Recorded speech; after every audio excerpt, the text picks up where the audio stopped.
45. Brown, 45. Hot, hot, hot, hot, hot, hot. You are listening to Any Given Sunday, Australia. Yes, hello and welcome to the Any Given Sunday Australia podcast, the number one podcast in at least 3 households, 1 studio, American Football Australia head office, NFL Australia head office, worldwide Danny Boy. We are growing every single day. Joining us in the western wing of his newly renovated pad in the city, Ash Danny Webb, AGSAU. How are you, mate? Oh man, do we have some news this morning? It is. How good to have news drop just before we're recording, not 10 minutes after. Yeah. So many times we've been like, do we just re-record? Just throw the whole episode out? This time we don't have to. It's just going to be banger after news story after banger. That's for sure. Yeah, we have some juice to talk about today. It is definitely one to get around. But we'll start with yesterday's game, Monday night's game. The Bills overcoming the Jets in a 23-20 game. It was built up, and we said we hope this is a game that is not a shit game, pretty much. And it was. I thoroughly enjoyed it, especially the first half. It was an absolute cracker. There was plenty to get around, plenty of ball being thrown around. A young running back with our bet got voided, unfortunately, but it would have lost. So fortunately, that's pretty much a win. But a young running back coming in for the Bills. I've just as we got on, I've skipped his name, but he did very well.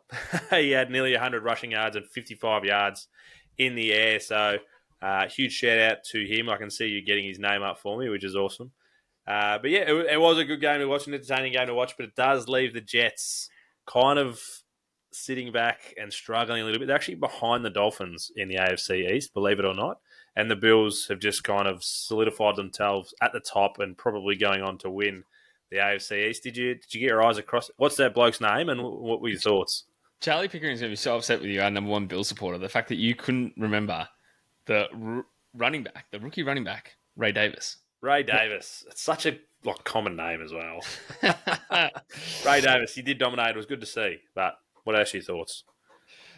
So I reckon this was, even though the Jets lost, as you said, and they're sitting very low, and we'll get to them very shortly with all the news that we got coming. It was Rodgers' best game as a Jet. He had 294 yards, including an absolute Hail Mary, which you got to give a lot of credit to Alan Lazard for actually pulling that in. He was like triple coverage at that point and still managed to hold on to the ball. Rodgers knew straight away and put his arms up. How he knew, I don't know. They've still got that Green Bay connection, I guess. Mm-hmm. But the Jets actually looked relatively comfortable up against this Bills team who, came off a very strong week against the Texans previously and then came into this game. I'll tell you my favorite thing about this whole game. Go. I love the rivalry between the Jets and the Bills. They hate each other. They hate each other almost as much as Jets fans hate me. And that's hard to do. That is incredibly hard to do. But yeah, Allen still got the job done, even though he only threw for 215 yards. A lot of yards came from on the ground. I think Allen even rushed for a touchdown himself. But yeah, Ray Davis absolutely punching the ball down the field, which was good. The worst part about this game, though, was the flags. Over 200 yards in penalties. We don't need that. That's a big snooze fest. Rodgers even came out, and I'm assuming he's going to get fined for some of the stuff he said in his post-game interview because it wasn't great. It wasn't great. No, he did come out and say that a lot of it. He goes, and to his credit, he said even the fouls on him, the roughing the passer, there was one on each QB. He said both of them. He goes, neither of them were roughing the passer. We should go and play like Spitsball or some shit like that. He was saying if we're going to be paying fouls like that. But yeah, it did suck a little bit because it kind of took away the gloss of what was such a great game. But yeah, so I'll put it down in the category of good game. It wasn't a great game with all those flags, but it was entertaining. We didn't quite get the 60 points that I was hoping for, but it did hit the overs, or just short of the overs, actually. Only 45 was the overs, so unlucky for those who took the overs, considering it was very much on its way at halftime. We said the Jets are struggling. They're 2-3, I believe, off the top of my head. Might even be 2-4, but they've gone out today, and you're breaking some news for us Australian fans that are not all over it. They've gone out and got a little bit of help, which we suspected they would. Yeah, so the Jets are currently 2-4. Nice of you to do your homework prior to jumping on today. I knew I won 2, so that's a win. So the Jets have done some crazy things in the past 7 days. They fired their head coach Rob Saleh, Gonza, and now they've made probably the splashiest trade. So Davante Adams is going to the Jets. He's been sent for a 2025 conditional third round pick, which will become a second if Adams is named to the first or second team All Pro, or if Adams, I think it just has to be active, but I'm going to say he has to play in the AFC Championship or Super Bowl, because if he's active, he's playing. So if either of those two things happen, that third round pick becomes a second, which obviously the Raiders were only asking for a second. The fact that Adams is going to the Jets and they reckon it's going to make a big enough splash, I think they're pretty confident that if he does go there and makes the impact that he needs, they're going to get a second back anyway. So it's probably the smartest deal that the Raiders could get at this point. And it's very clear that the Jets are now all in. So Rodgers has come out and said it's all on us now. So they've played around with Adams' contract as well to make this deal work. I think his cap hit's only like $3 million or something now. I don't get the financials. That ain't my thing. But look it up if you want to know more about it. And he's come out and said, magically, his hamstring is feeling great. He sat out for 3 weeks and now it's perfect. Good to go. So he's actually hopeful that he's going to be playing in Pittsburgh. But this is starting to feel like, to me, and it's come from Flogboy. Flogboy, yeah. Got a message this morning from Flogboy. He said this Aaron Rodgers is sounding a lot like LeBron James, building his own team and coaching staff around him. So you're the basketball man. How did that actually go for LeBron when he did that? So, at the moment, he's building his own coaching staff more so, but he's had multiple head coaches fired over his tenure at the Lakers. They won 1 ring, but it was during the bubble season, which is the COVID season. A lot of people are calling that like a Mickey Mouse ring. To be fair, he did win. It was like a relatively decent series. But then that team got destroyed and got dismantled. And then ever since then, he's been trying to build his own team again since. And they're barely making the playoffs. Mm.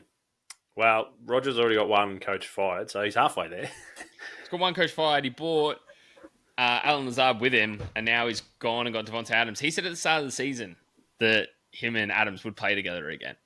So he called it. He knew that this was coming. You could see the writing on the wall that if they weren't performing, they were going to go out after him, and they've got him. So I feel like, Flogboy, you're 100% right here. Massive shout out to you, because to me, Aaron Rodgers is the new LeBron James, and we'll just wait and see if it works. The LeBron James playing in, as Matt LaFleur, the Green Bay coach, said, Green Bay East with, everyone remembers Lazard's come, but Randall Cobb went, Mercedes Lewis went. I wouldn't be surprised. I know Bakhtiari is semi-retired, but I wouldn't be surprised. He was his favourite left tackle in Green Bay. Wouldn't be surprised if he comes out and signs at the Jets soon. So Green Bay East is definitely lining up for Aaron Rodgers. Well, Rodgers actually needs some help on the offensive line, because he got sacked majorly. He got smashed a couple of times too. Yeah, and it was at very pivotal points of the game. So they need to really up their offensive line now. You can't. Obviously, Hassan Reddick's not going to come and play, so go trade him, which we'll get to later. But go trade him and bring in someone to help you in the offensive line, because that's where you need the most amount of help, not in your defense. Who do you think makes way? I know who I think makes way, and I feel like we're on a little bit the same page, especially after the game we just had. I said to you before, everyone has said Lazard prior to this week, that Lazard will be the one on the chopping block if Adams does come over. He's just gone out and had 100 yards with, like you said, catching that Hail Mary. His spot is safe, and he's Aaron Rodgers' man. He has the trust. They kept saying on the broadcast how much you need to get Aaron Rodgers' trust. It's not just there automatically. He definitely has it. Who do you think makes way? Because surely someone has to be gone for this Adams trade to work. That would be our good old friend Mike Williams, I think. He's probably the one out the door. He dropped a pivotal catch as well late in that game for the Jets to then turn it over, I'm pretty sure. Yeah, no, he slipped over and they were able to get the interception, which ended the game. So that cost him. But he did have a couple of big drops as well in the middle of the game. So, Yeah, I agree. Mike Williams might be in a bit of strife, especially coming off that ACL. He's a little bit of a liability, it sounds like. Yeah, but throw him on the trading block. Someone will go after him. Someone will still want him and reckon they can nurture him. He's probably in too big of a spotlight for where he's at in his career right now. Maybe get him to a smaller market and he'll be able to perform a little bit better. The AFC East as a whole is a pretty big market at the moment. So it wasn't just Adams to the Jets, but we've got Amari Cooper going. So the Monday night game finishes and both teams just go out and go, you know what? We didn't have enough wide receiver catches tonight. We need to go and get him. Amari Cooper has ended up at the Bills. So this deal actually got done hours after the Adams one. So I think both teams were probably going for Adams. And then as soon as the Bills saw the Jets got him, they're like, nah, we need to get a deal done. So they went out and got Cooper. They got him for a 2025 sixth round pick. And This is where the picks get confusing. The Bills received Cooper and a 2025 sixth round pick for their 2025 third round pick and a seventh rounder in 2026. Yeah. That makes sense. Yeah. I was like, as I was reading that, I was like, nah, that's backwards. Anyway, huge by the Bills to go out and get him. Like, they haven't had a wide receiver one, and we've said, that's actually been working for him. Cooper had a career high last season of 1,250 yards, but then has been struggling with the Browns offense this season, and we all know why. It's not his fault. Definitely not. I actually saw the game. I watched a little bit of the highlights because they played you guys this week, didn't they? And He took a couple of catches, and I thought, he's just being so weight. Like, when he came into the league, AC/DC was a big thing. Him and Derek Carr together, they were huge. And I just thought, he's being wasted by this Browns offense. Yeah, so he's actually been on the little bit of the roundabout. So he got traded from the Raiders to the Cowboys, and then the Cowboys to the Browns, and then the Browns to the Bills, all within this 5-year contract that he's been on. But the Bills have been really struggling in the wide receiver room as a whole. As much as we said, it's been working for them. They've done a lot of their damage on the ground. So the Bills receivers actually ranked 25th or worse in targets, receptions, receiving yards, and receiving first downs. So they needed a wide receiver one, as much as they said they didn't. They really, really did. And now they've gone out and picked up one. I think it was very smart of them, especially with Adams going to the Jets and making this division even spicier than it already was. They needed something, and they went out and got something. Yeah, I feel like it's with this kind of trade, it's theirs to lose now, really, I think. I know that the Jets have come out, they had to make a splash, otherwise they were just going to fall away and become oblivious, really. Does this, I don't know what the market says, but does this make them outright favourites, surely? Stand by. All right, I can talk a bit more. Cooper is, like you said, they needed a wide receiver one, and I kind of like it. I don't know too much about the man, but the fact that you can be traded and still not be, hasn't been big news about him blowing up every week, about not getting catches and stuff like that. So I feel like he'd be a good wide receiver one. They've still got Khalil Shakir. We're going to have to get our Bills Mafia man on, Charlie, to have a chat. He'll be talking for an hour about this, I'm sure. So maybe we'll give it a week or two. But yeah, I feel like he's the right kind of guy to get on there and have a, be the right wide receiver one with the core that they have.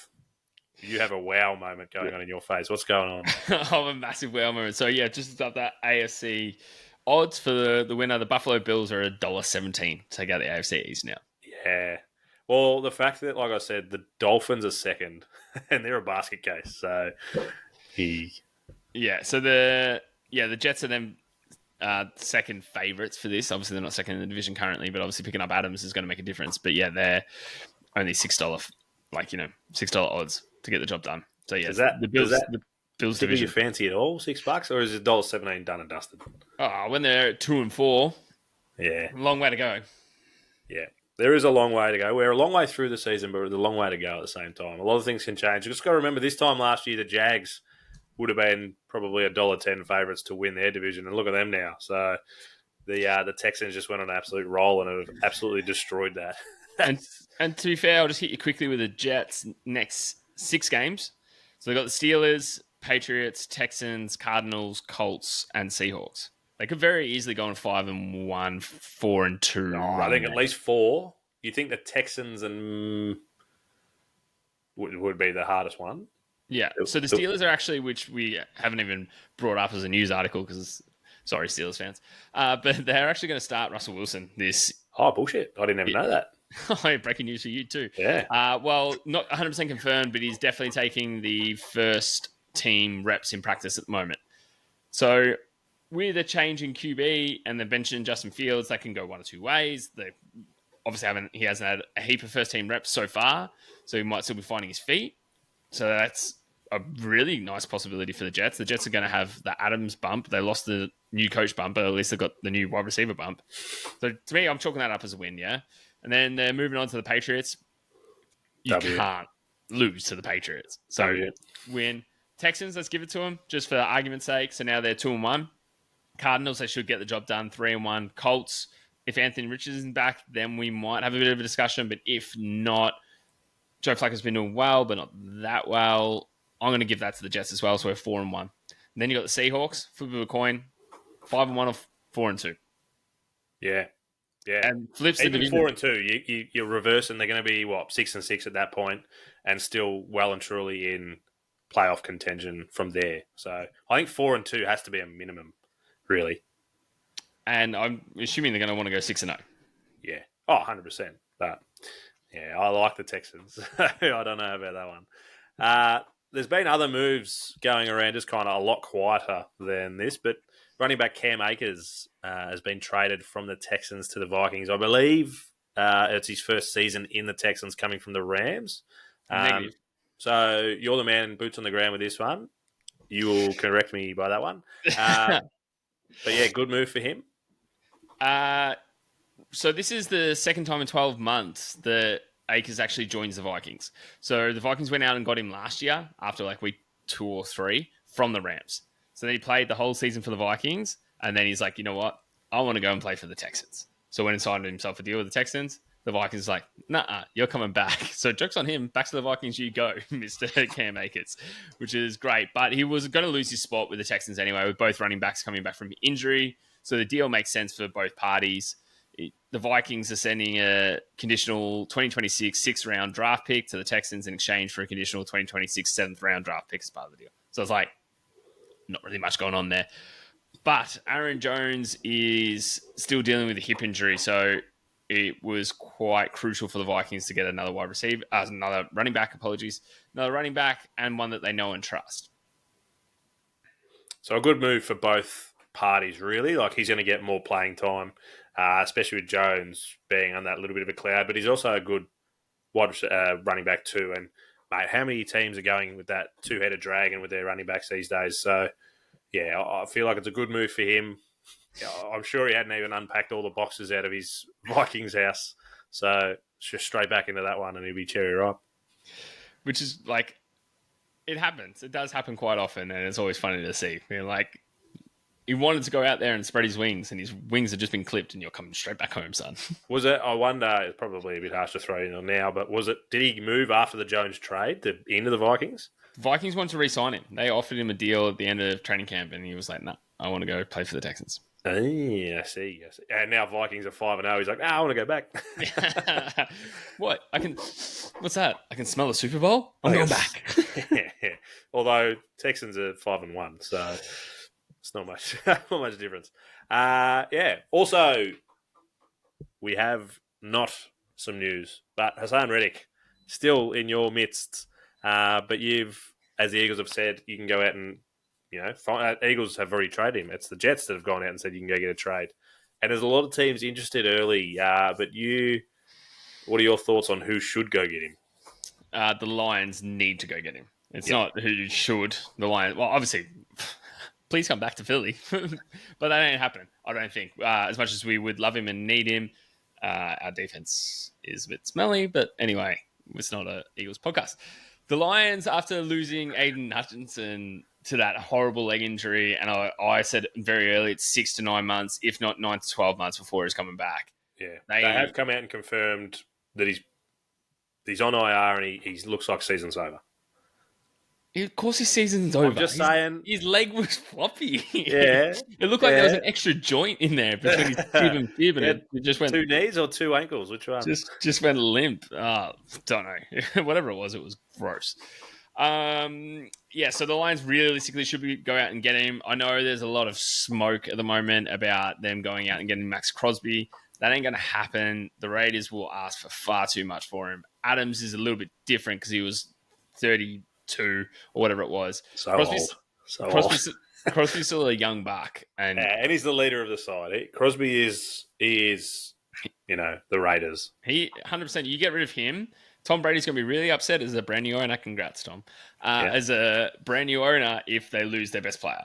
Yeah, nice little side there that he has been officially approved by the other NFL owners to be a part owner of the Raiders. So, yeah, huge to him. I wonder what he's going to go out and he might play.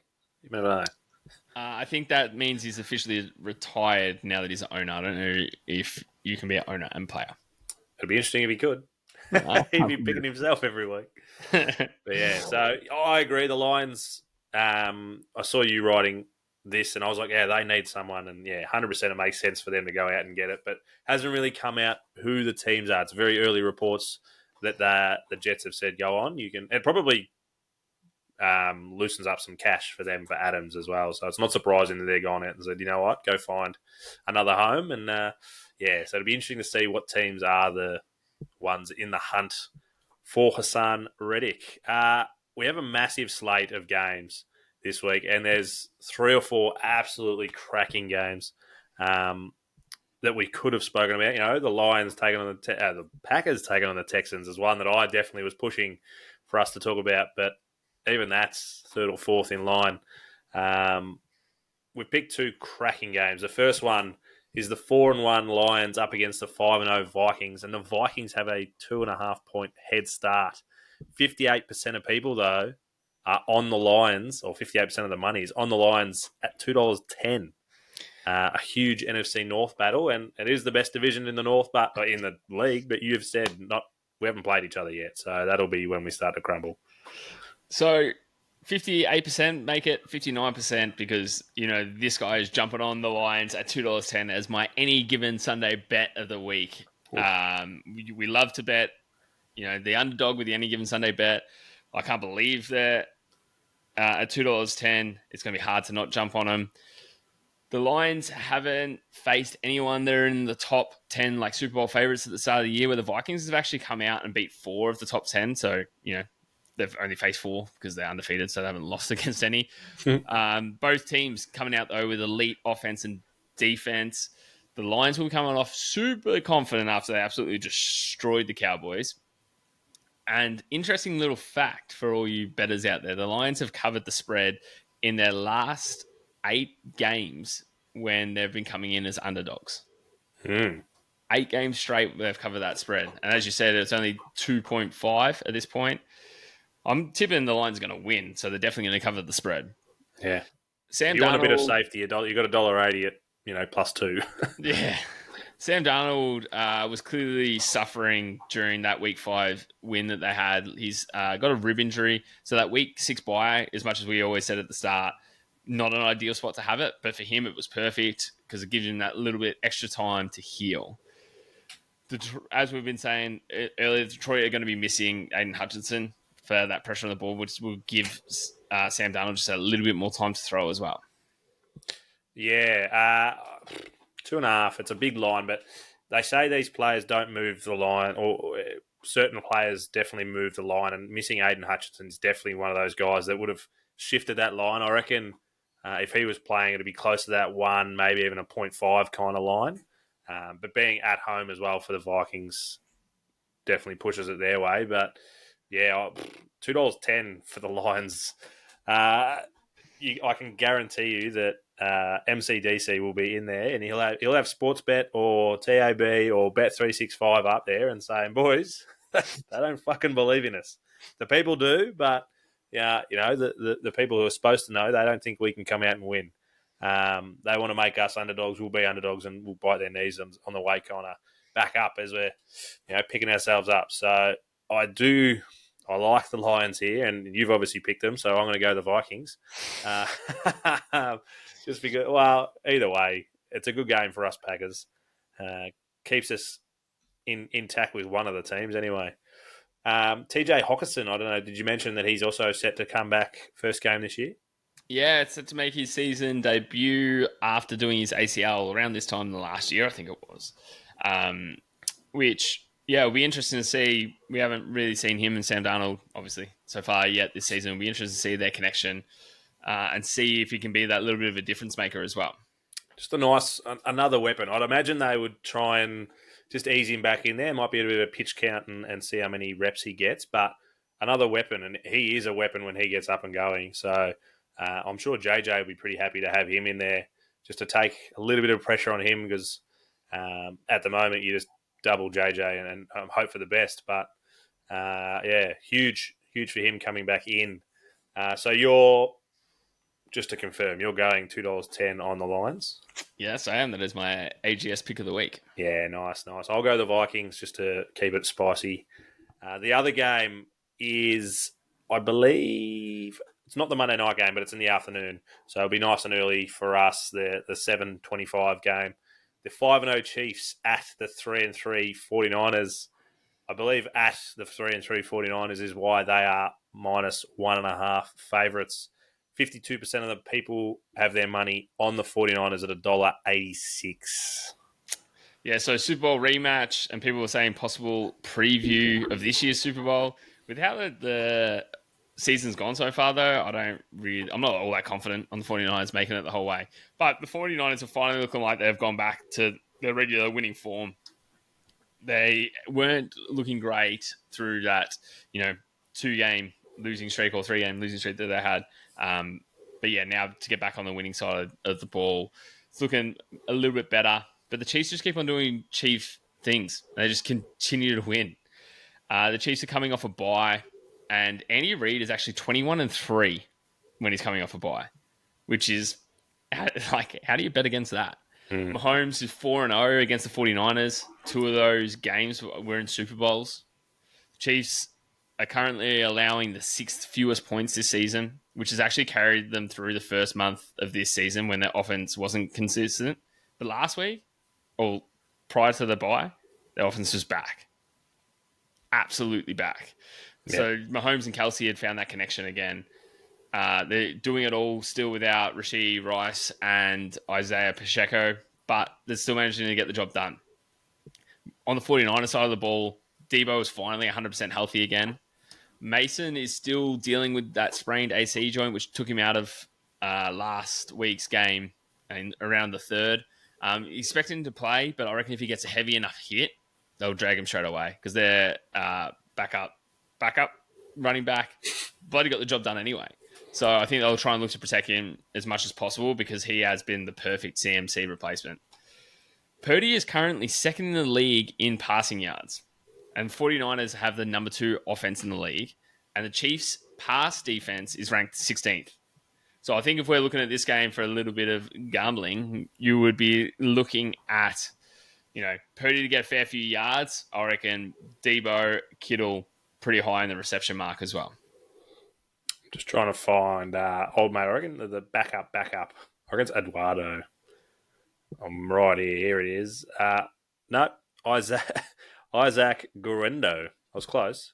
He had 10 carries for 99 yards last week. So, like you said, the backup is just as good. So they won't be risking Mason. So might be steering clear of that one if I was you. Yeah, but you could also sprinkle a little bit on Eduardo Guerrero. Sprinkle a little bit on him for his overs as well. Yeah, for sure. They'll be splitting reps at least, I'd imagine. Like you said, we say it every week. We're going to pick the Chiefs until they give us a reason not to. But then it comes to this game. They're underdogs, and I wouldn't be surprised if Andy Reid, if you had a watch last week, the 49ers and the Seahawks, Andy Reid just in the top back stalls with his glasses on, just checking out what they're doing, what plays they're running while they're on the bye, watching the 49ers. This looks like an absolute cracking game and perfect time for the Niners just to get back into that little bit of form.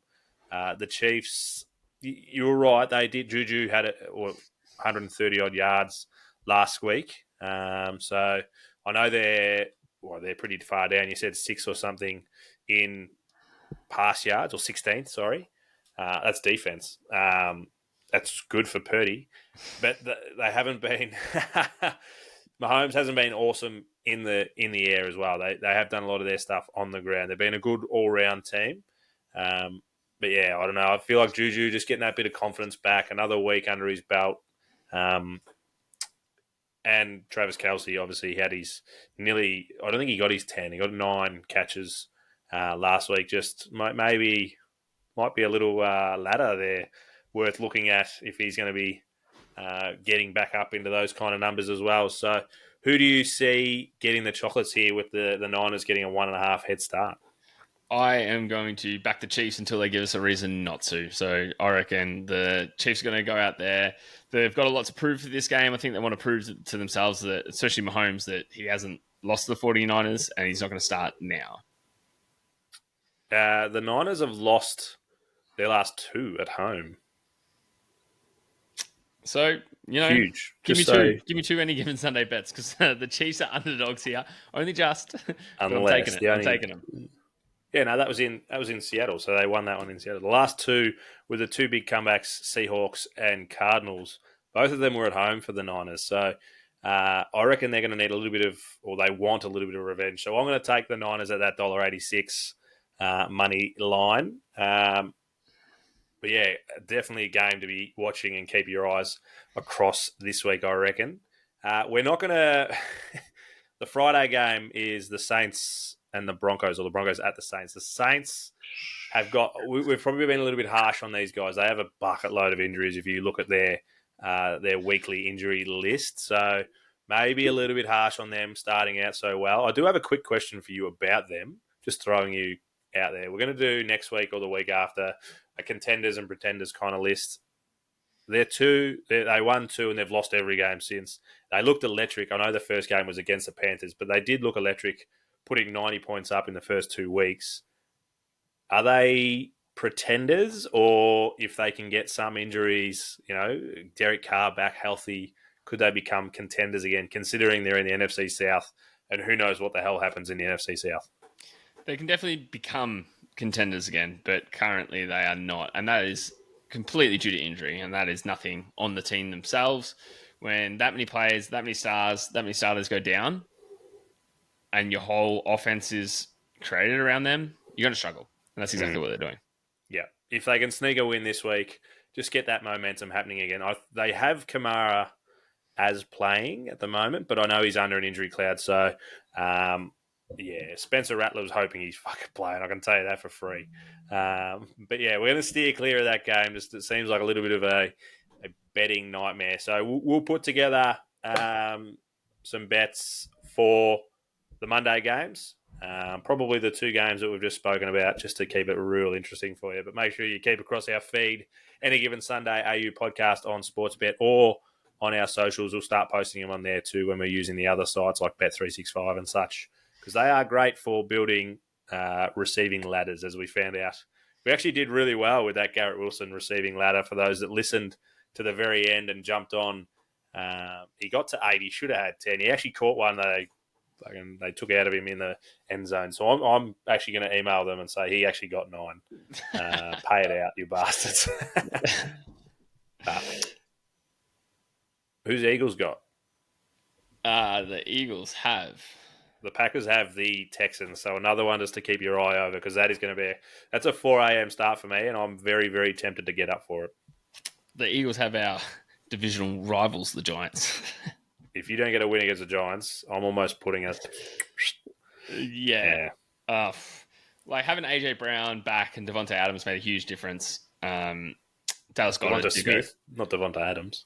Devontae Smith. Oh man, I've got my Adams cap on. Yeah. Too much Adams research today. Yeah. Having Devontae Smith back should make a big difference.